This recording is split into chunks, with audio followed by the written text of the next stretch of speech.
میرے ناظرین اور سامعین، رمضان المبارک کے استقبال اور تیاری کے سلسلے میں 13واں عمل گناہوں سے زیادہ بچنا ہے۔ آنکھ، کان، زبان کا غلط استعمال نہ ہو، جھوٹ، غیبت اور چغل خوری سے بچا جائے۔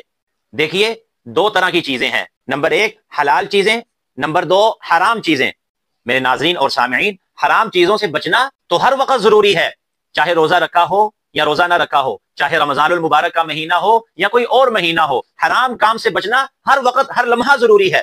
لیکن روزے کی حالت میں یہ جو پہلے نمبر کی چیز ہے، جو حلال چیزیں تھیں، اس پر پابندی لگا دی گئی کہ روزہ رکھنے کے بعد اب آپ نے کھانا نہیں ہے، پینا نہیں ہے، اور بیوی سے ازدواجی تعلقات قائم نہیں کرنے۔ اب ایسا نہ ہو کہ روزہ رکھنے کے بعد جو حلال چیزوں پر پابندی لگا دی گئی کہ کھانا پینا اور ازدواجی تعلقات سے بچے رہنا ہے، ہم ان چیزوں سے تو بچے رہیں، لیکن جو حرام چیزیں ہیں جن سے ہر وقت بچنا ضروری ہے، ہم وہ کرتے رہیں، جیسے جھوٹ ہے، خیانت ہے، فراڈ ہے، غیبت ہے، گالی دینا ہے، وغیرہ وغیرہ، یہ جتنے گناہ ہیں۔ دیکھیے، صحیح بخاری شریف میں یہ روایت موجود ہے، میرے اور آپ کے نبی حضرت محمد رسول اللہ صلی اللہ علیہ وسلم نے ارشاد فرمایا، من لم يدع قول الزور والعمل به فليس لله حاجة في ان يدع طعامه وشرابه،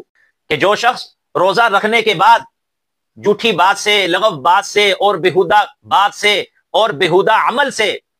گناہ والے عمل سے، گناہ کی بات سے نہیں بچتا، تو اللہ تبارک و تعالیٰ کو کوئی ضرورت نہیں ہے کہ وہ شخص بھوکا پیاسا رہے، اللہ کو اس کے روزے کی کوئی ضرورت نہیں ہے۔ کتنے سخت الفاظ ہیں۔ ابن ماجہ شریف کی روایت میں ہے، اللہ کے نبی نے ارشاد فرمایا، رب صائم لیس له من صیامه الا الجوع، بہت سے روزے دار ایسے ہیں کہ ان کو بھوکا رہنے کے علاوہ کچھ بھی حاصل نہیں ہوتا۔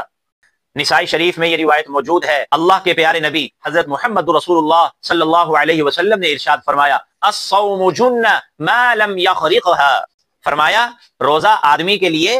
گناہوں سے، شیطان سے، جہنم کی آگ سے ڈال بنا رہتا ہے اور بچاتا رہتا ہے اور اللہ کے عذاب سے حفاظت کرتا رہتا ہے، جب تک کہ وہ گناہوں کا ارتکاب نہ کر لے، جھوٹ کے ذریعے، غیبت کے ذریعے، چغل خوری کے ذریعے، خیانت کے ذریعے، جتنے گناہ ہیں۔ تو اس وجہ سے رمضان المبارک کے استقبال اور تیاری کے سلسلے میں یہ عمل بڑا خاص عمل ہے کہ ہم زیادہ سے زیادہ گناہوں سے بچنے کا اہتمام کریں۔ اللہ تعالیٰ مجھے بھی، آپ حضرات کو بھی توفیق عطا فرمائے۔